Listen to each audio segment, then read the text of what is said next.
Bien, je vais donc aujourd'hui vous présenter le troisième volume de la série Les médailles de Louis XIV et leurs livres. Quelques mots quand même sur les deux premiers. Voici le premier, qui était le fruit du colloque de 2016, qui avait eu lieu sur invitation d'Inès Villela-Petit à la BNF.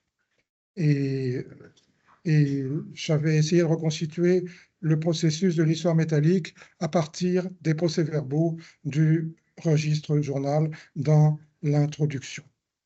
Alors, ce premier volume, qu'est-ce qu'il a comme particularité? C'est de surtout euh, développer la diffusion internationale de l'histoire métallique. C'est vraiment la caractéristique de ce premier volume, c'est qu'on voit comment l'histoire métallique est allée dans tous les pays d'Europe et même au-delà, jusqu'en Amérique. Et non seulement en Europe. Puis, la suivante, le deuxième volume qui est paru en 2023 et qui est le fruit du colloque de Versailles, qui a lieu au centre de recherche du château de Versailles. Et là, j'avais présenté le volume avec un panorama bibliographique de l'histoire métallique. Ce n'est pas un panorama très vaste, puisque vous savez qu'elle n'a pas été très étudiée, mais j'avais commencé par une bibliographie. Et quel est l'intérêt de ce volume 2? C'est d'étudier les antécédents de l'histoire métallique et sa postérité, notamment sa postérité, avec un article de 70 pages du professeur Engerer de Munich sur la diffusion de l'histoire métallique dans le Saint-Empire. Et enfin, nous arrivons au troisième volume que je dois vous présenter aujourd'hui, qui est le fruit de deux colloques qui ont eu lieu ici même, à la Monnaie, en juin 2019 et en octobre 2021. C'était à cheval sur ces mauvais moments qu'on a passés enfermés. Et voilà, j'ai donc réuni deux colloques dans ce volume.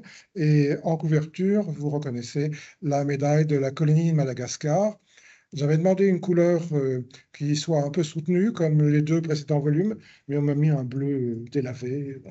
Bon, on n'a pas toujours tout ce qu'on souhaite. Alors, le plan de ce troisième volume, il est en quatre parties. D'abord, les thématiques, c'est-à-dire les sujets des médailles. Ensuite, j'ai repris un thème du volume précédent, les antécédents et la postérité.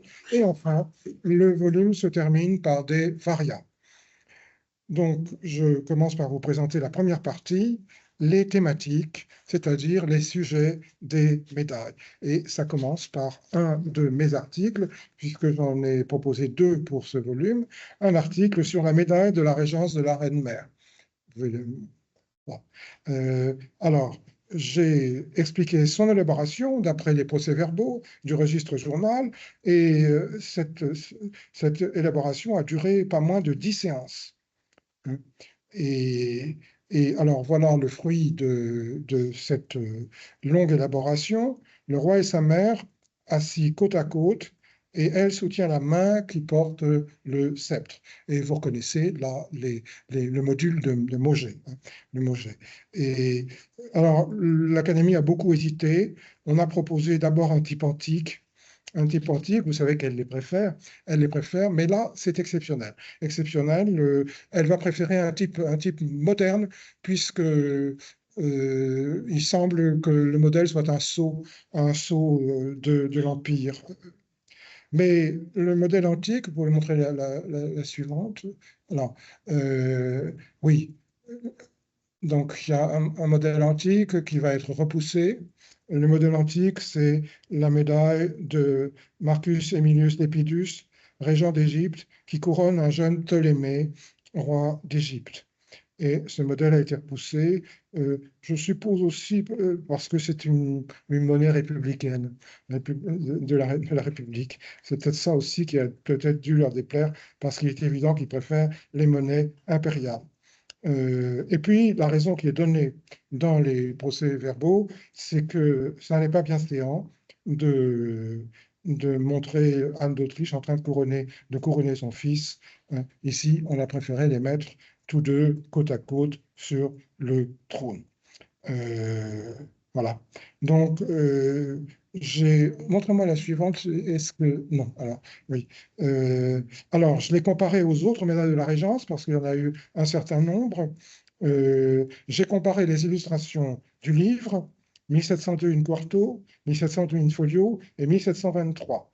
Et là, dans ces illustrations, elles sont toutes trois différentes, ce qui est rare. Ce qui est rare. Revenez en arrière, là.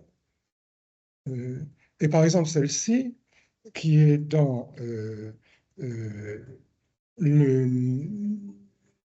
volume de 1702 in folio, n'a jamais été frappée.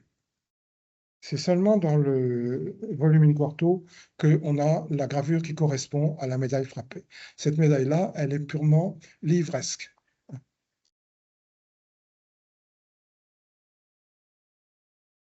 Voilà.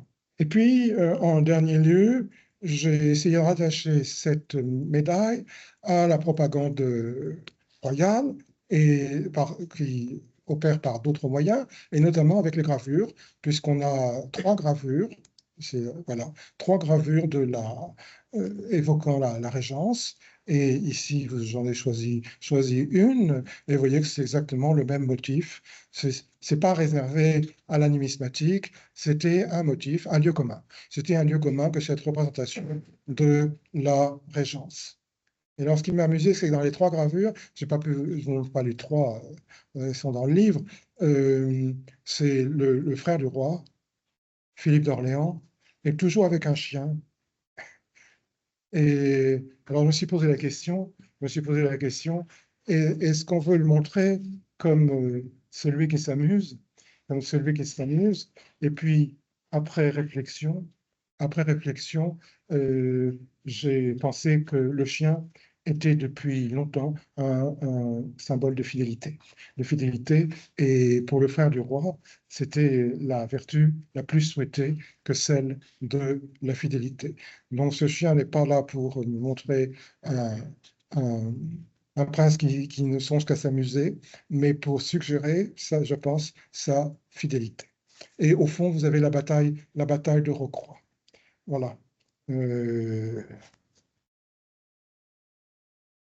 le deuxième article est un article de Mark Jones sur, vous pouvez montrer la suivante, sur la réception du roi d'Angleterre en France, 1689. Et là aussi, c'est une médaille qui a demandé une longue préparation, puisque pas moins de 9 séances ont été nécessaires. Et donc, Mark Jones s'est aidé des procès-verbaux pour nous montrer l'accueil que Louis XIV a réservé à Jacques II Stuart, chassé de son royaume. Là aussi, on avait d'abord un type antique avec un hôtel, et ce type antique a été repoussé. Et vous savez, c'est très rare, très rare. Là, on a deux médailles qui ont cette caractéristique. Et on a choisi donc une médaille moderne, mais allégorique, mi-historique, avec le couple royal et son enfant, mi-allégorique avec la France en manteau fleur de lysée. Alors, que fait Mark Jones? Il va situer cette pièce dans son contexte historique. Et puis, après avoir développé les procès-verbaux, étudié les procès-verbaux, et puis il va la comparer à celle des autres monarques exilés dans le recueil, car il y en a deux autres, Casimir de Pologne, qui, elle, est sur un modèle antique. Et, et puis, il va la comparer avec la production anglaise sur les tentatives de remettre Jacques II sur le trône. Et je vous ai choisi une de ces médailles, la suivante. Alors ça, c'est Casimir sur un modèle antique. Et voilà, la médaille de la bataille d'Augrim, 1692, sur un modèle très fréquent dans ces pays du Nord, où les pays sont représentés par leur héraldique. Hein. Ici, le lion anglais qui écrase le loup irlandais, car les Irlandais ont comme symbole un loup, c'est ce que j'ai appris en lisant cet article, et puis le coq qui s'en va effrayé, puisque la marine française a été vaincue à la bataille d'Augrim. Succède à cet article de Mark Jones, Michael Canova-Green, qui nous propose une étude sur la médaille de Saint-Cyr. Vous pouvez la montrer, la voilà. Elle a choisi un modèle en or, hein, qui, je crois, est au cabinet des médailles, et qui nous montre la Piété embrassant une dame professe et tendant la main à une autre sur fond du bâtiment du collège de Saint-Cyr. Là aussi, comme la précédente, c'est une médaille mixte où vous avez l'allégorie qui se mélange avec l'histoire. Puisque vous savez, dans la préface supprimée de la plupart des exemplaires, la préface du volume, l'abbé Tallemant explique 3 types de médailles. Les médailles historiques, qui présentent la scène telle qu'elle est censée s'être passée, les médailles allégoriques, et puis les médailles mixtes qui mélangent les deux. Et ici, vous avez une médaille mixte, puisque l'allégorie de la piété se mélange avec les jeunes filles de Saint-Cyr qui sont dans leur costume historique. Alors là, c'est particulier parce qu'à la différence de Mark Jones, à la différence de moi-même pour la médaille de la Régence, il n'y a rien dans le registre journal. Aucun procès verbal sur cette médaille. On a simplement une petite description, mais vous savez comme elles sont minuscules, les descriptions dans le manuscrit de Londres. Alors, que fait Margot Caneva-Green? Elle va évoquer les précédents dans les monnaies romaines, car Antonin Le Pieux a eu une médaille des Puellae Faustinianae, et qui était une institution charitable d'aide aux orphelines. Mais la médaille, peut-être que je l'ai reproduite, non, vous pouvez montrer voilà. La médaille est tout à fait différente, tout à fait, enfin, quoique, on voit quand même le groupe des orphelines, et puis en format plus grand, les personnages en haut de la médaille. Voilà. Et Antonin Le Pieux, puisque ça c'est un thème qui est important pour Margot Canova-Green, puisqu'elle traite de la piété qui est représentée sur la médaille de Louis XIV. Voilà. Alors, dans les différentes versions de la médaille de Louis XIV, le type ne change pas beaucoup. Le mot pietas disparaît, vous pouvez le montrer. Le mot pietas disparaît dans la première série uniforme. Vous le voyez ici. Et le commentaire que fait Margot Canova-Green, c'est qu'on a glissé pour Louis XIV de la piété vers la charité et la magnificence. C'est peut-être pour ça qu'a disparu ce mot de pietas dans l'exergue. Voilà ce qu'elle elle termine sur cette hypothèse. Bien. L'article suivant est celui de William Eisler, qui traite de l'histoire du canal du Midi, réécrite dans le livre des médailles de Louis XIV.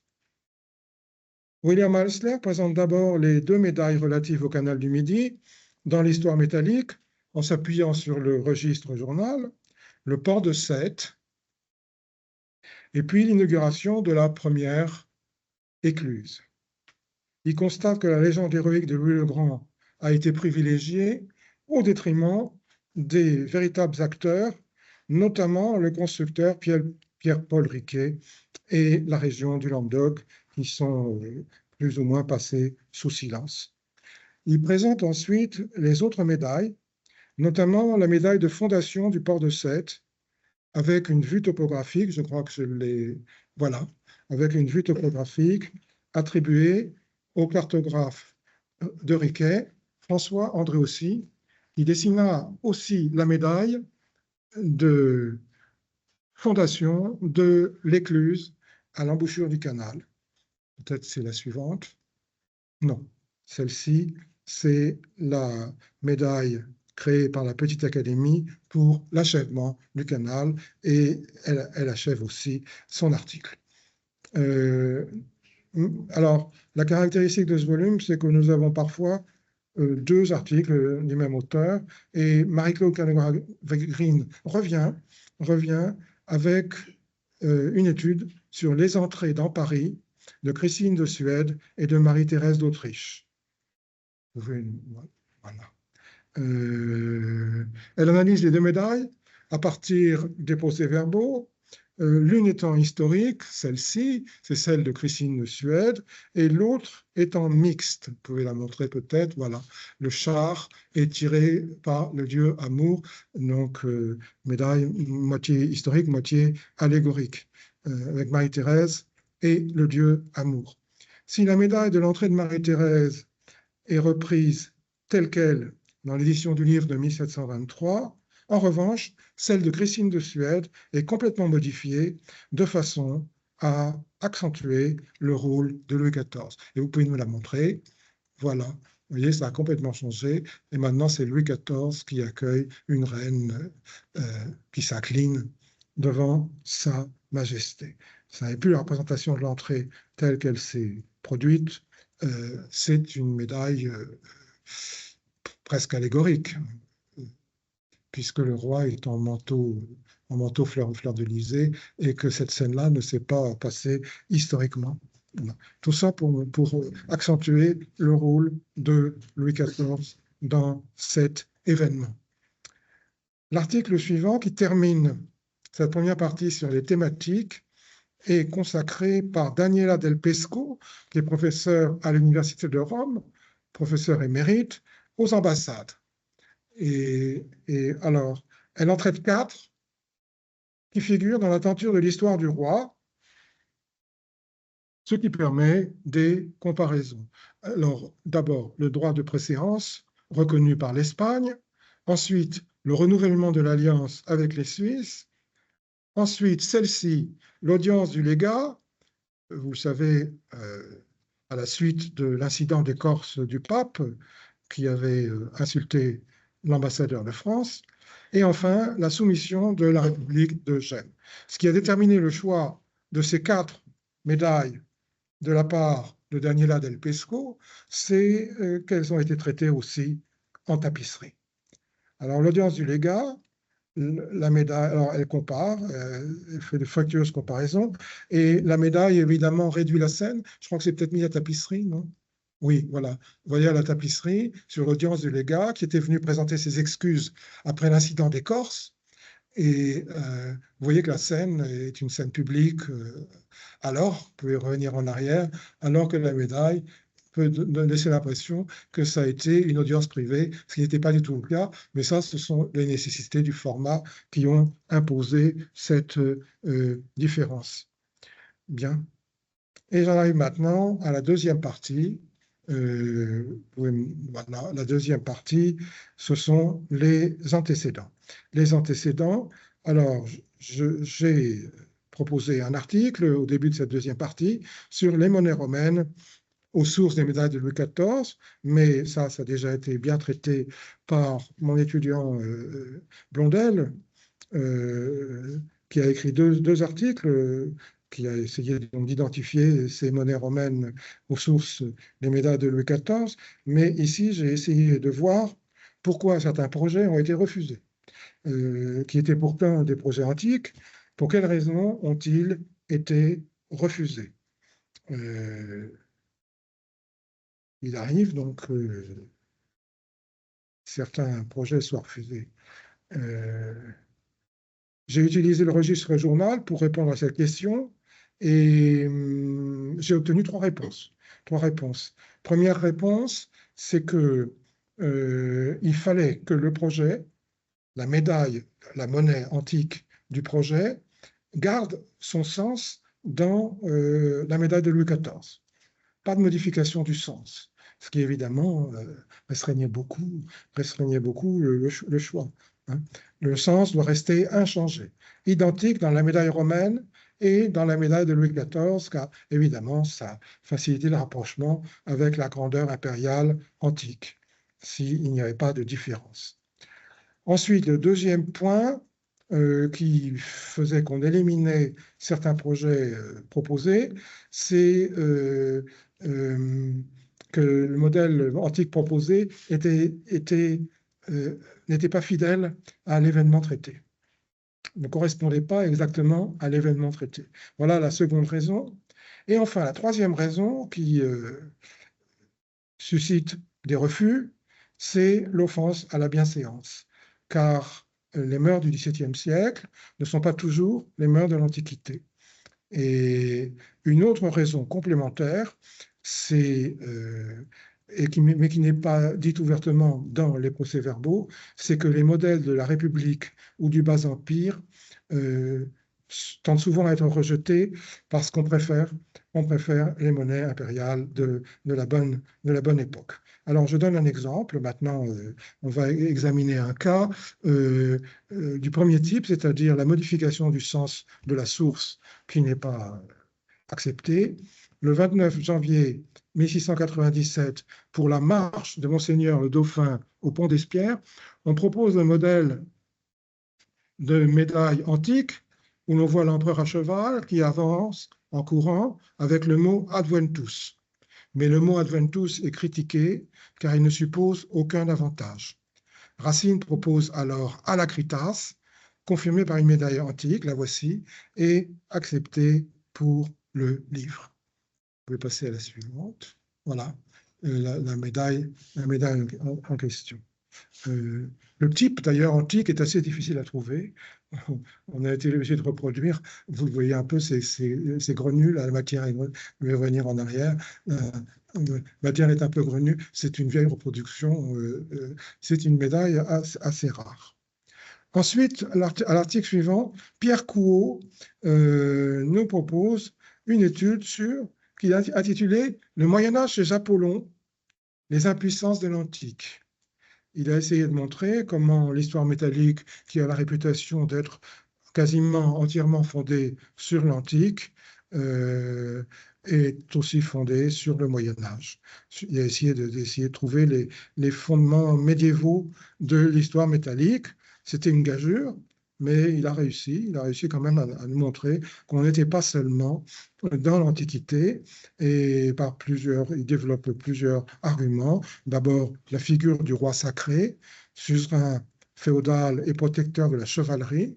Et là, vous avez l'hommage à un exemple médiéval, et vous donnez la suivante avec sa transposition sous Louis XIV. Autre thème médiéval, l'hommage des clés. Alors, je n'ai pas pu tout reproduire, j'en ai choisi un. Le don de l'écu armorié. Et puis, là, je l'ai reproduit, vous pouvez la montrer. Alors, non, je n'ai pas produit. L'allégorie héraldisée de la France en manteau fleur de l'Élysée. Voilà. Dans la seconde édition, Pierre Couot remarque un intérêt accru pour le Moyen-Âge. Sous la houlette de Gros de Beauze. Et ça s'explique parce qu'ils avaient un projet. Ils avaient le projet après avoir terminé l'histoire métallique de Louis XIV en 1702. Ils ont été récompensés par le roi. Et l'Académie a complètement changé. Ils sont passés à 40 membres. Et ils étaient une dizaine, mais géniaux. 40 moyens. Et alors, ils ont changé de projet. Et leur projet, c'était de faire une histoire métallique de la France depuis ses origines. Alors, ils ont abandonné un cours de route parce qu'il n'y avait pas tellement de matière pour les premiers règnes. Mais ça a quand même orienté vers le Moyen-Âge. Et je crois que c'est pourquoi, dans l'édition 1723, on a plus un intérêt qui est plus marqué pour le Moyen-Âge. L'article suivant est celui d'Antoine Gallet, et qui nous présente le projet inachevé d'une histoire métallique des rois de France, 1682-1688, un modèle pour les médailles sur les principaux événements du règne de Louis le Grand. Oui, après les antécédents lointains dans l'Antiquité, Gallet nous parle d'un antécédent proche. Et il montre comment l'histoire métallique des rois de France, élaborée par Claude Dumolinet, le bibliothécaire de l'abbaye de Sainte-Geneviève, pour laquelle Sébastien Leclerc exécuta 198 ronds de médailles sous forme de dessin ou de gravure, peut avoir préparé le terrain à l'histoire métallique de Louis XIV. Mais l'entreprise a été abandonnée en raison du caractère lacunaire des sources, surtout pour les premiers règnes. Et alors, je vous donne un exemple ici, c'est Louis XII et Anne de Bretagne, une médaille anonyme de 1499. Et après, vous avez le dessin de Sébastien Leclerc. Voyez, et voilà, le dessin de Sébastien Leclerc. Et Gallet trouve que les dessins de Sébastien Leclerc mettent au goût du XVIIe siècle le médiéval, le modèle médiéval.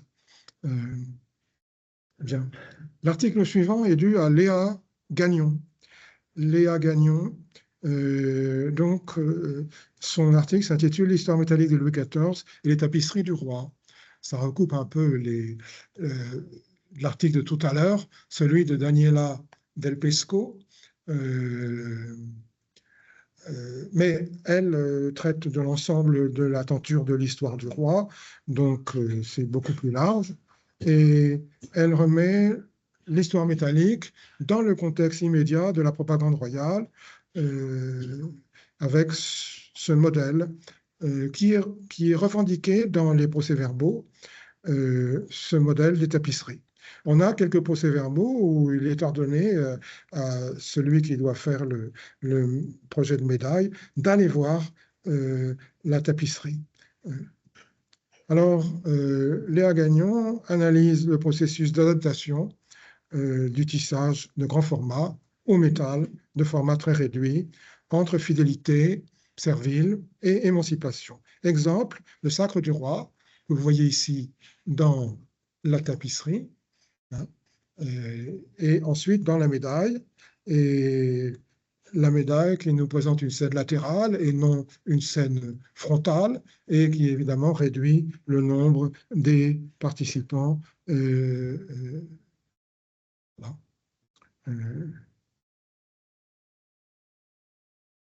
Charpentier, un des académiciens, avait proposé un projet allégorique, celui de la Sainte-Ampoule, et puis ça a été refusé parce que trop chrétien, hein, et vous savez qu'à l'Académie, on n'aime pas trop les projets chrétiens, hein, on veut de l'antique ou de l'allégorique, mais et c'est pas parce qu'ils sont mécréants, c'est par purisme, ils sont tous à peu près jansénistes, c'est par purisme. Je me rappelle ce vers de Boileau, de la foi des chrétiens et les mystères terribles, d'ornements égayés ne sont point susceptibles. Donc il ne veut pas mélanger. Il ne veut pas mélanger le domaine religieux. C'est par respect finalement pour la religion plutôt que par mépris. C'est par respect pour tout ce qui est religieux que dans l'histoire métallique, on n'a quasiment aucune. Il n'y en a qu'une. Il n'y en a qu'une, c'est celle de la paix de l'Église. De la paix de l'Église où on a un symbolisme chrétien.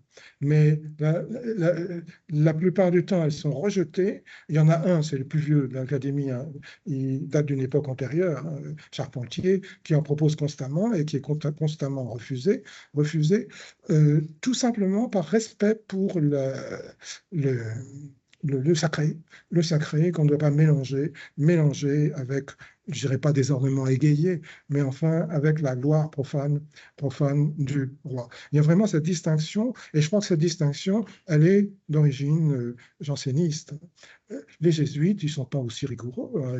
Ils font des pièces de théâtre sur les martyrs, là, ils utilisent sans retenue l'imaginaire chrétien, hein, alors que les jansénistes ont bien cette distinction en tête entre le sacré et le profane. Et pour eux, donc, la gloire du roi, c'est d'abord une gloire profane, hein, ce qui n'enlève rien, à sa grandeur, mais il ne faut pas mélanger les domaines pour eux, ne pas croire que ce sont des mécréants, ce sont des jansénistes pour la plupart. Voilà. Alors, nous arrivons maintenant à la troisième partie. Voilà, c'est ce que je vous disais, le projet de Charpentier.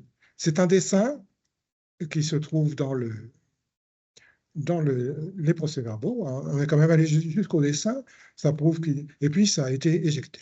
Ça a été éjecté, je viens de vous expliquer pourquoi. Ouais. Voilà. Alors, j'en arrive maintenant à la troisième partie. La troisième partie, après les antécédents, et bien maintenant, la postérité. La postérité, et Thomas Coccano, qui aurait bien voulu venir, mais il ne pouvait pas ce soir. Thomas Coccano traite des médailles de la reine Anne et de celles de Louis XIV. Et voilà le sous-titre, des proximités iconographiques au cours de la guerre de succession d'Espagne, 1702-1713. Et vous voyez que c'est une postérité immédiate. Le volume est de 1702. Et là, il va nous traiter donc de la guerre de succession d'Espagne, 1702-1713. Alors, quel est l'intérêt de son article? Il nous montre, c'est très bien documenté, hein, il nous montre que l'histoire métallique de Louis XIV est bien connue en Angleterre dès sa parution.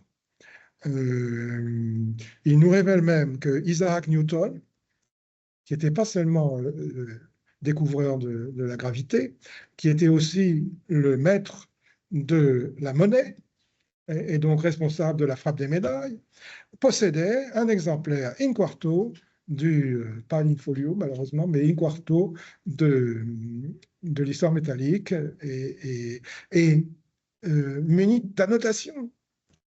Alors, je suis allé spécialement pour le voir. Il est au Trinity College de Cambridge.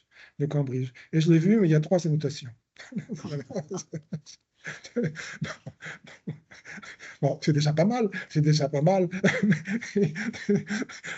Alors j'étais parti avec gros espoir. J'ai fait le voyage de Cambridge, et bon, enfin, c'était quand même agréable.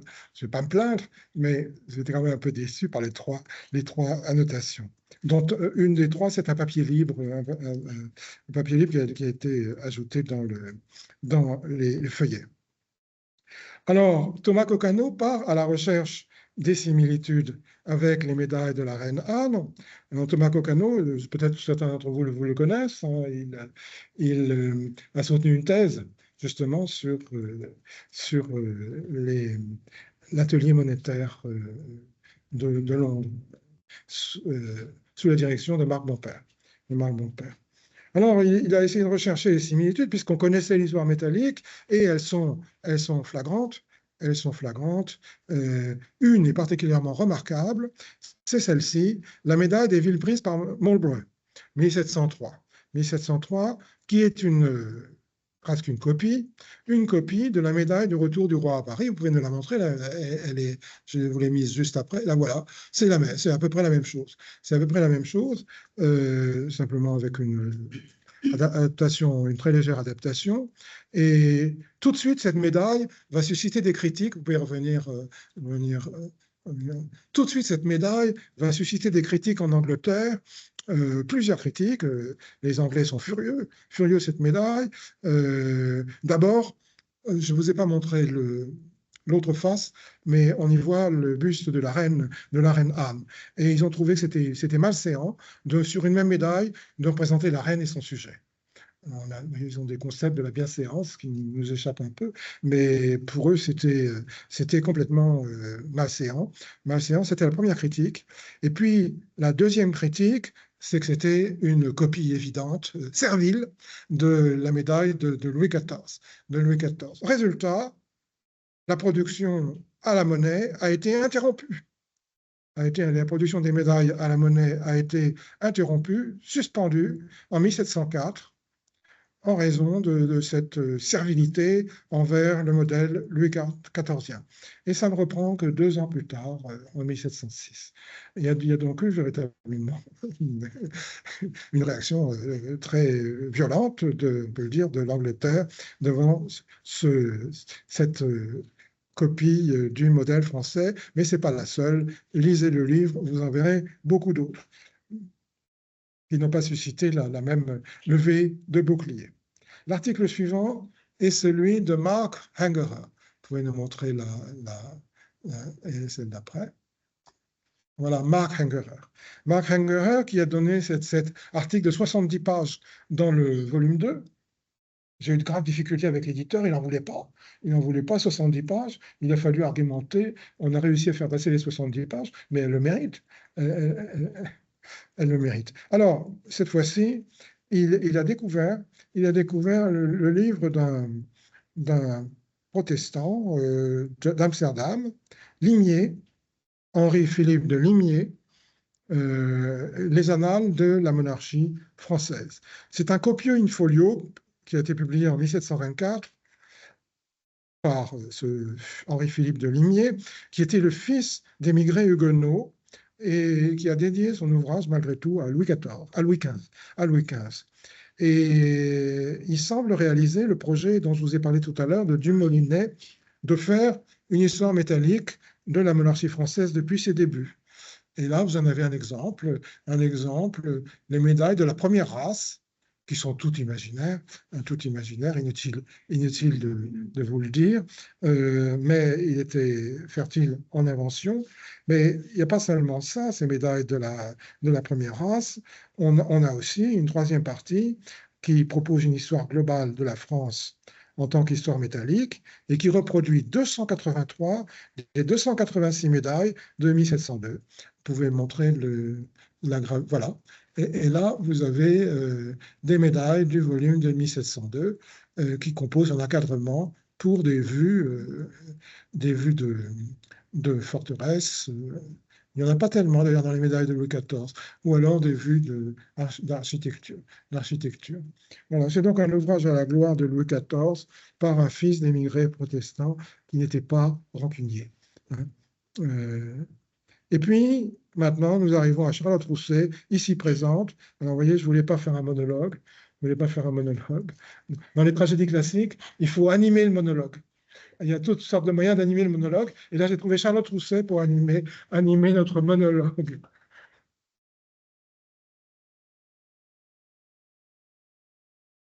Bien, bah déjà, merci beaucoup à Monsieur Loscoutov pour sa confiance, pardon, qu'il m'accorde finalement depuis 2017, je crois, 2018.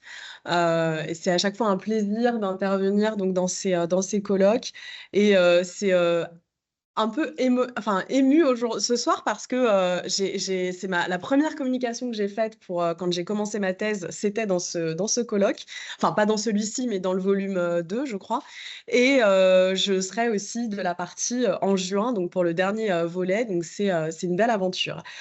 Donc moi, dans ce volume-là, je me suis vraiment attaquée, c'est le mot, au portrait métallique de Louis XV, parce que finalement, le XVIIIe siècle est vraiment la grande époque des portraits, contrairement au XVIIe siècle, où c'est finalement Louis XIV, enfin en France en tout cas, Louis XIV et ses proches qui se font représenter. Le XVIIIe siècle va vraiment, et c'est d'ailleurs ce que dit joliment Étienne Lafond de Saint-Étienne, un critique d'art contemporain à Diderot, les portraits sont devenus un spectacle nécessaire à chaque Français. Donc, ça ne plaît pas forcément à tout le monde parce qu'au salon, il y en a énormément, mais finalement, tout le monde se fait représenter. Alors, évidemment, tout le monde, hein, pas le petit, le pauvre, bon, mais finalement, les collectionneurs, les sculpteurs, les peintres, les artistes, certains particuliers riches, hein, toujours des avocats, des femmes aussi, beaucoup. Donc, vraiment, les portraits sont extrêmement nombreux durant tout ce siècle. Et puis, finalement, il y a un paradoxe parce que ceux de Louis XV n'ont jamais vraiment été étudiés, malgré quelques études éparses, notamment grâce à Daniel Rabreau et puis à David Borin, je crois, si je n'écorche pas son nom, l'un de ses étudiants qui avait travaillé sur les portraits de Louis XV et de Louis XVI, oui, mais finalement, les portraits de Louis XV sont quand même relativement peu étudiés.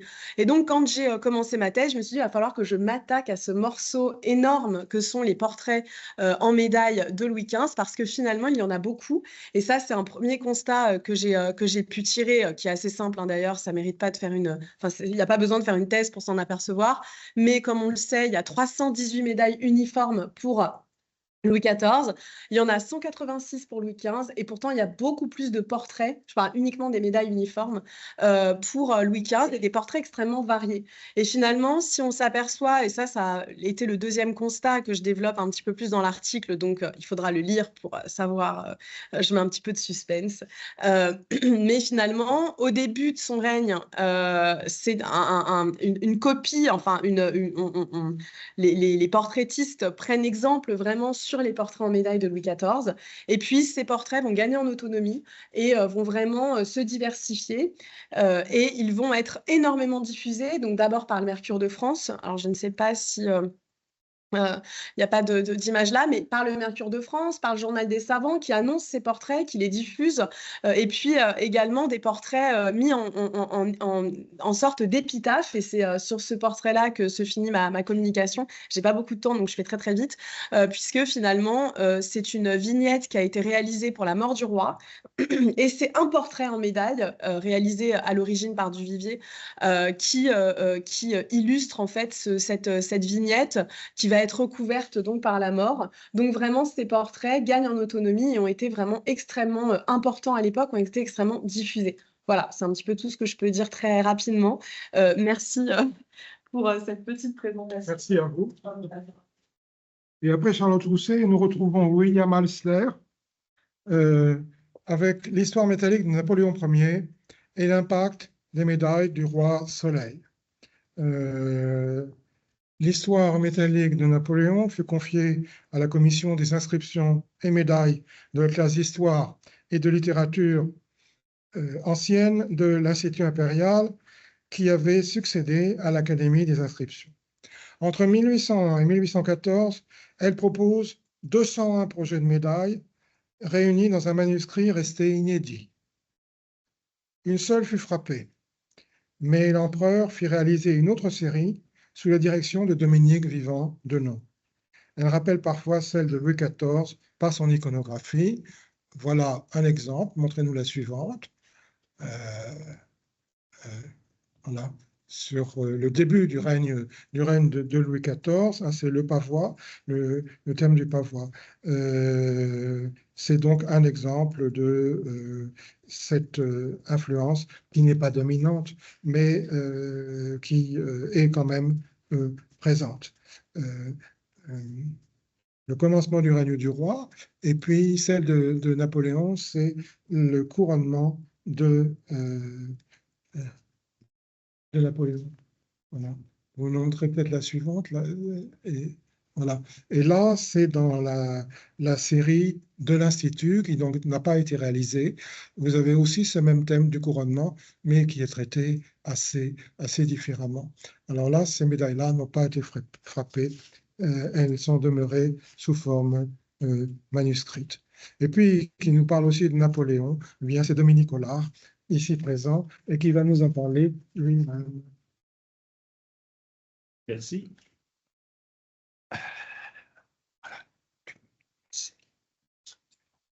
Oui, alors effectivement, mon article prend logiquement la suite de celui de William Eisler parce que au moment de la Révolution, la plupart des institutions issues de l'Ancien Régime ont été abolies ou se sont écroulées, mais une institution qui est revenue finalement assez vite au premier plan, c'est précisément la petite académie, l'Académie des inscriptions et belles-lettres. Elle avait changé de nom, elle était maintenant dans l'Institut de France, et c'était sous la forme d'une commission qui a été créée en 1806, le 25 juin 1806, avec comme doctrine officielle de rédiger les inscriptions des monuments publics et de proposer les sujets des légendes, des médailles commémoratives des grands événements. C'est-à-dire, en fait, de participer à la création d'une histoire métallique de Napoléon. Et comme effectivement on peut que le constater, cette commission s'est réunie fréquemment, elle a fourni un travail assidu de quasiment 200 projets de médailles et à peu près aucun n'ont abouti à une frappe réelle. Et pourtant, le règne de Napoléon a bel et bien une grande série de médailles, mais ces médailles qui en présentent la plupart des moments forts ont été créées en ces lieux mêmes, hein, où nous sommes, par le directeur de la monnaie et des musées impériaux, qui est donc Dominique Vivant-Denon. Et il est quand même singulier de constater que lui, qui n'était pas officiellement chargé de créer une histoire métallique, c'est bel et bien lui qui l'a créée. Et en réalité, ce qui est intéressant, c'est que c'est précisément autour de l'héritage de Louis XIV que s'opposent finalement les deux logiques. La commission de l'Institut, à partir du moment où elle était officiellement chargée de faire des projets de médailles, s'est évidemment penchée sur le livre des médailles de Louis le Grand. C'était l'évidence. Mais ce qui est très curieux, c'est que l'ayant examiné, ils ont choisi de façon parfaitement délibérée et justifiée de leur point de vue de s'éloigner de l'esthétique du livre des médailles de Louis XIV. Je vous lis un bref paragraphe, mais qui dit bien la logique des gens de la commission à partir de 1806. Multiplicité de figures et de plans, diversité dans l'ensemble de la composition, perspective dans les fonds, prétention à faire tableau, tels sont les caractères qui distinguent le bas-relief moderne de l'antique, et tel est le goût auquel s'est laissé entraîner, quoique avec un peu plus de réserve que ses prédécesseurs, l'habile dessinateur de l'histoire métallique de Louis XIV. Malgré le précieux et le fin de ses dessins, on peut dire que les pensées des inventeurs et les motifs de leur composition auraient acquis plus de noblesse et de grandeur s'ils les avaient revêtus de formes plus simples et plus sévères. Voilà ce que pensent les commissaires napoléoniens des médailles de Louis XIV. Et donc, les membres de la classe de l'Institut vont s'éloigner résolument de l'esprit des graveurs de Louis XIV pour adopter ce qu'ils pensaient être, de leur point de vue, une authentique restitution de l'Antiquité. Et on en voit là, évidemment, un magnifique exemple.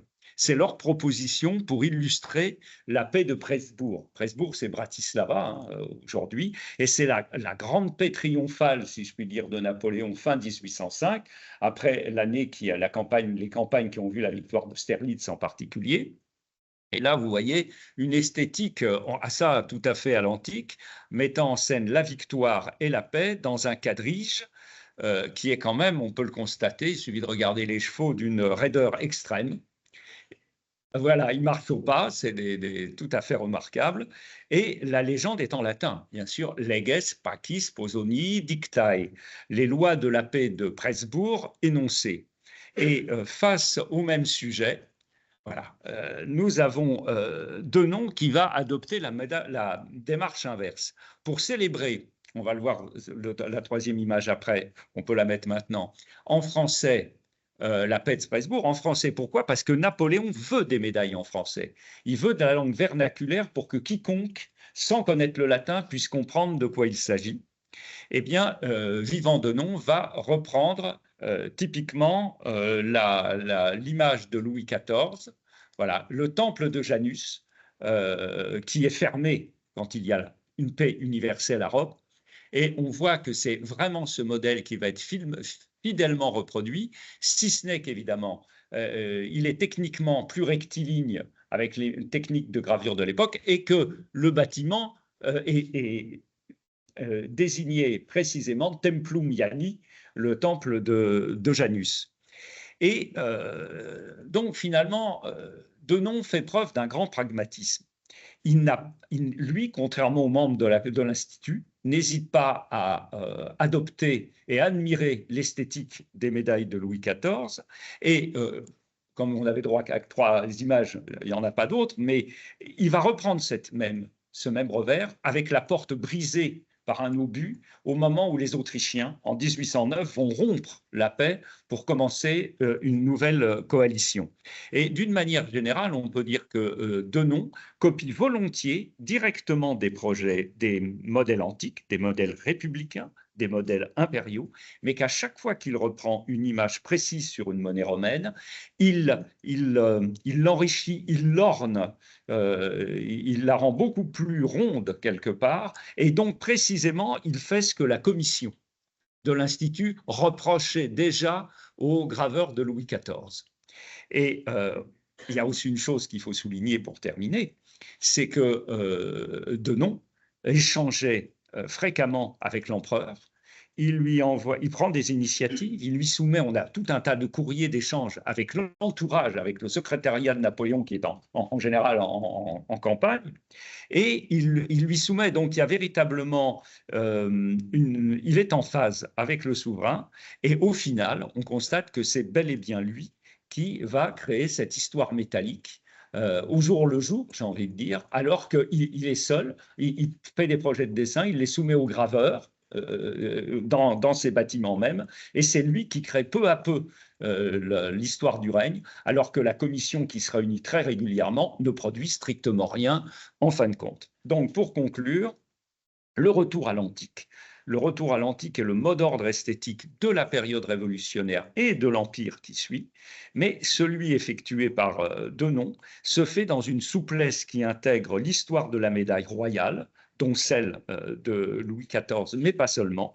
Il y a aussi des choses reprises chez Louis XV, et qui s'avérera au final très fécond. Alors que la rigueur plastique que prônait la commission de l'Institut restera stérile. Et nous ne connaissons aujourd'hui ces 200 projets qui n'ont abouti à rien que grâce à l'ouvrage, à vos archives, à l'ouvrage rassemblé et édité par Ernest Bablon en 1912. Il a fallu attendre 1912 pour voir les projets de la commission impériale. Et finalement, leur seule véritable réalisation, ce sont les inscriptions de l'arc de triomphe du Carrousel, qui a été une grosse affaire pour satisfaire l'empereur. Voilà ce que je pouvais vous dire. Et nous arrivons maintenant à la quatrième et dernière partie, des variants, et des variants qui vont être initiés par Inès Videla-Pucci, qui va nous parler de histoire métallique et histoire naturelle. Merci. Comment? Oui. Merci beaucoup Yvan, et merci pour l'invitation à cette petite intervention. Les sources antiques, et notamment dans la numismatique antique de l'histoire métallique de Louis XIV sont, même si la recherche se poursuit, mais sont assez bien connues et sont... c'est vers l'antique qu'on se tourne très naturellement, du fait même des déclarations de la Petite Académie, de cette profession antiquaire. Mais les médailles de Louis XIV, tant dans la série des médailles que dans son livre, se caractérisent aussi, pour la plus grande gloire du roi, par un souci d'exactitude et d'exactitude dans tous les détails. Et cette exactitude va aller chercher des modèles. Alors, j'avais parlé des modèles d'architecture et des modèles dessinés, des modèles graphiques et également des plans pour un certain nombre de médailles. Et cette fois-ci, je me suis intéressée à un tout autre domaine qui est celui de la botanique et de la zoologie, qui sont en pleine révolution à l'époque, avec un mouvement qui est inverse, en fait, qui est à la fois parallèle de celui du travail de la Petite Académie sur les médailles, mais qui est aussi inverse, puisque autant la Petite Académie se tourne vers l'antique, autant, en fait, l'Académie des sciences est en train d'abandonner les références à l'antique pour, justement, faire œuvre d'observation naturaliste et profession de sciences expérimentales.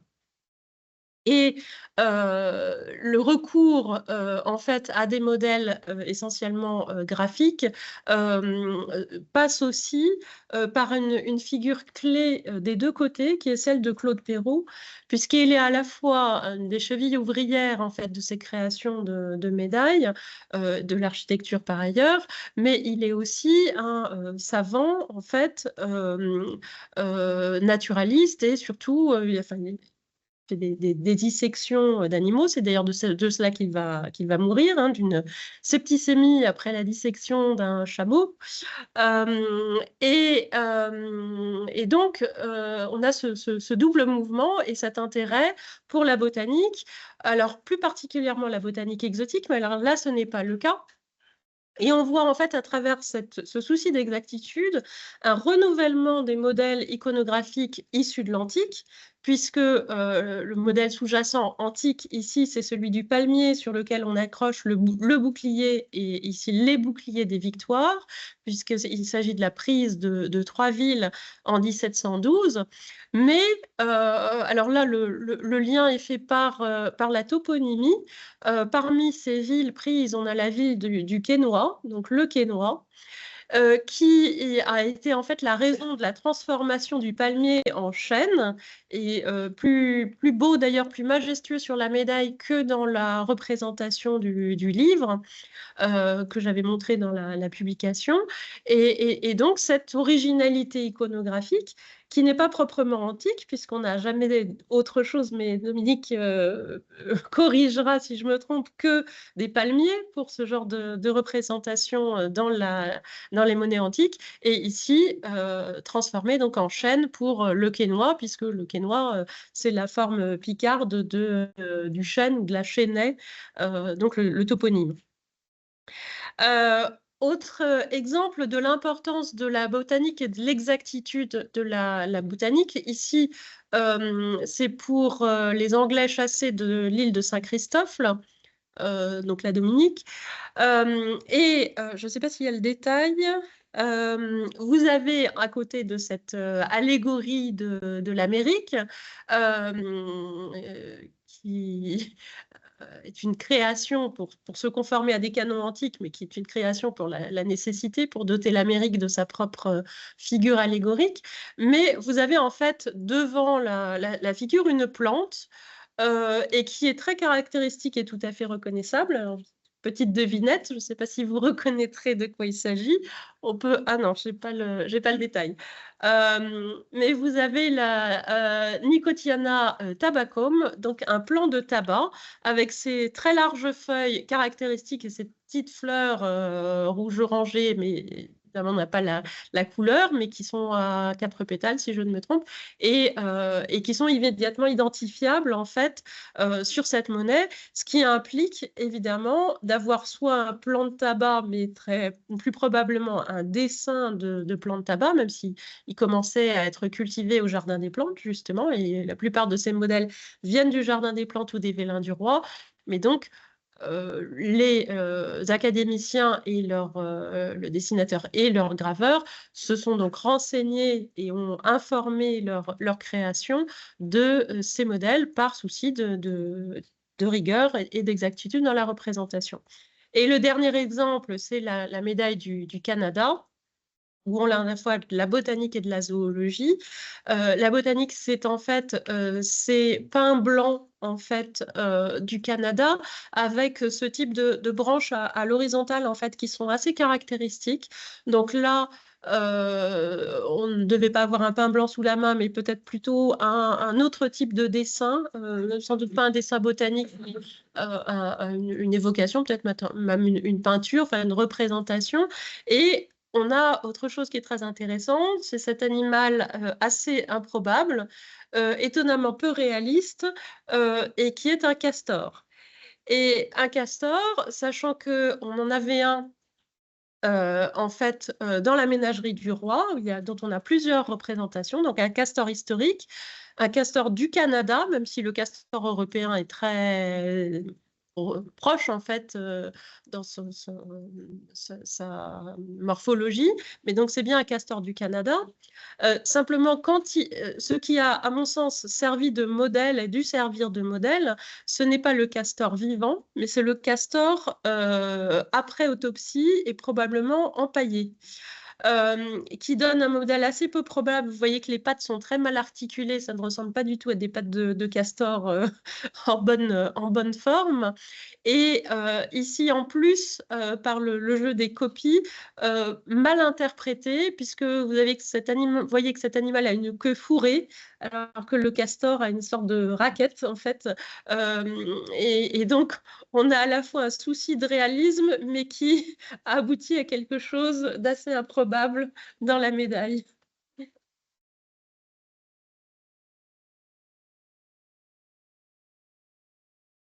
L'article suivant est celui de Bernard Tessandier, qui est professeur à l'Université de Reims et qui nous parle d'un livre monument, et tout le temps en référence au grand album de propagande monarchique qui avait précédé le livre des médailles de Louis XIV, qui est Les triomphes de Louis le Juste, qui sont publiés donc au moment de la Fronde, et donc il opère une comparaison entre ces deux albums, mais pas seulement. Ce qui l'intéresse, c'est comment le volume monumentalise, et, et pour lui, c'est un temple de mémoire.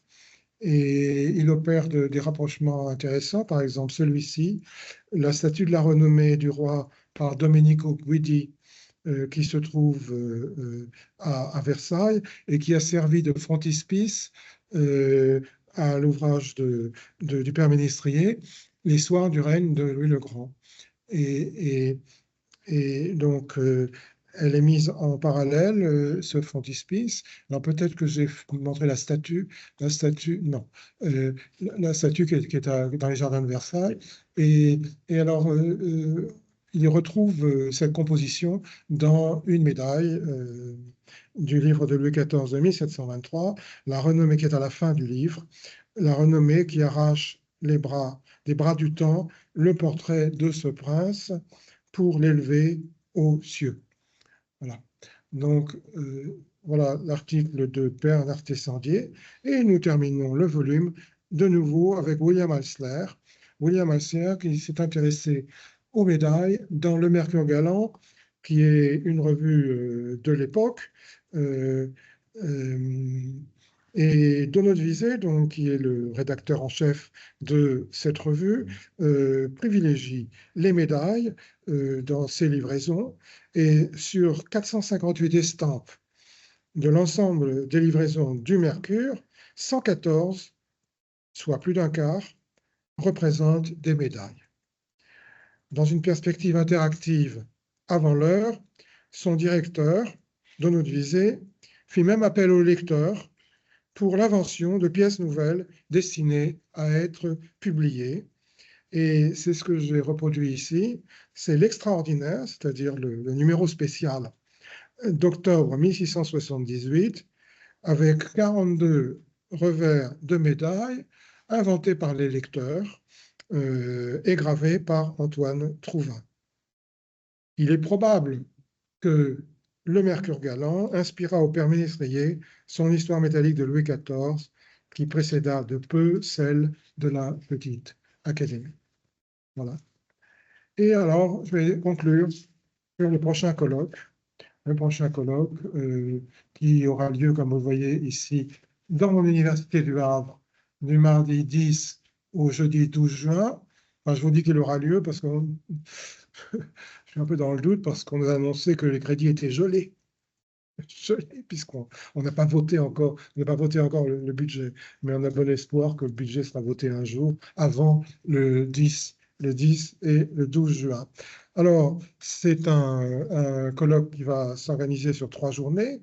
Une première demi-journée, mardi 10 juin, avec la matérialité des médailles. Et il y aura une communication de Marc Angerer, que vous connaissez déjà, et puis d'Inès Villers-Lapetit, que vous ne connaissez pas moins. Et le titre d'Inès Villers-Lapetit, elle apprécie ces titres énigmatiques: Du flou dans la médaille, Louis XIV dans les nuages. Nous verrons le 10 juin de quoi il s'agit. Et puis, il y aura une conférence inaugurale d'un maître de conférence d'histoire du droit, une matière fort respectable, Eden de Barros, qui est maître de conférence d'histoire du droit à l'Université de Mayotte, et qui va nous parler de l'émergence d'une science historique à l'Académie des inscriptions et belles-lettres, de la production métallique à l'étude savante autonome. Voilà, c'est donc j'ai mis cette conférence en premier lieu pour son caractère général. Puis, le mercredi 11 juin, nous traiterons des sujets des médailles, Marie-Claude Canova-Green, c'est sa spécialité, hein, les sujets, et elle va nous parler de la médaille du Carrousel de 1662. Daniela Del Pesco, de Rome, que nous avons rencontré tout à l'heure, va nous parler de la construction de l'image de l'architecture dans les médailles de Louis XIV. Et puis un nouvel arrivant, Stanis Pérez, nous parlera de santé, salut, scandale, le corps souffrant de Louis XIV vu par les médailles. Et enfin, pour finir la matinée, Yann Lignereux nous parlera de recevoir et prendre, le saisissement du pouvoir dans les médailles sur les principaux événements du règne de Louis le Grand 1702. L'après-midi change puisque nous allons traiter des influences subies par l'histoire métallique. Charlotte Rousset et Dominique Collard nous parleront des princes et des voix, l'intérêt du souverain pour le système viaire de Louis XIV à Napoléon Ier dans les traces de Rome. Laurent Schmitt et Philippe Terret proposeront 7 juin 1854, 29 mai 1825, en passant par Reims, le sacre du roi. Marie-Laure Le Brasidec nous parlera du Locuplettatori Orbis Terrarum d'Adrien à la Victoria Locuplettatrix de Louis XIV, une unique occurrence numismatique romaine afin d'illustrer la prise de Lille en 1667. Ludovic Jouvet, qui vous le savez est à Vienne, va nous parler de l'histoire métallique du prince Eugène et de son modèle Louis XIV. Car le prince Eugène s'est constitué une histoire métallique, en partie sur le modèle allemand, mais pour moitié sur le modèle Louis XIVien. Et puis un nouvel arrivant, c'est Marc-Antoine Quignodon, qui est doctorant et qui va nous parler de l'évolution des représentations des médailles de Louis XIV au cours du long 19e siècle, 1789-1914. Enfin, le jeudi 12 juin matin sera consacré à l'histoire du livre. Jean-Pascal Lassire, ici présent, va nous parler du manuscrit de Chantilly. Yvan Loscoutov, ici présent aussi, vous parlera des exemplaires du livre des médailles de Louis XIV dans la bibliothèque romaine fondée par le cardinal Cassanate, la Bibliotheca Cassanatense. Jean-Pascal Lassire, ensuite, nous extrairons un morceau de sa thèse, et je ne sais pas encore lequel, sur l'histoire métallique de Louis XIV en France, sa diffusion, sa conception, sa diffusion, sa réception. Alors, je ne sais pas s'il va choisir la conception, la diffusion ou la réception, mais cela devra être décidé avant le 12 juin. Et enfin, je vous parlerai, pour finir la matinée, de l'histoire du vicomte de Turenne de l'abbé François Raguenet, 1738, où, sur l'ordre du cardinal de Bouillon, qui était un parent du vicomte de Turenne, on a récupéré, pour la gloire du vicomte de Turenne, un certain nombre de médailles de l'histoire métallique de Louis XIV. Voilà. J'ai terminé cette présentation. Il y a une pile de volumes là qui sont proposés à un prix de faveur de 25 € au lieu de 27 pour ceux que ça intéresse. Et je vous remercie de votre attention.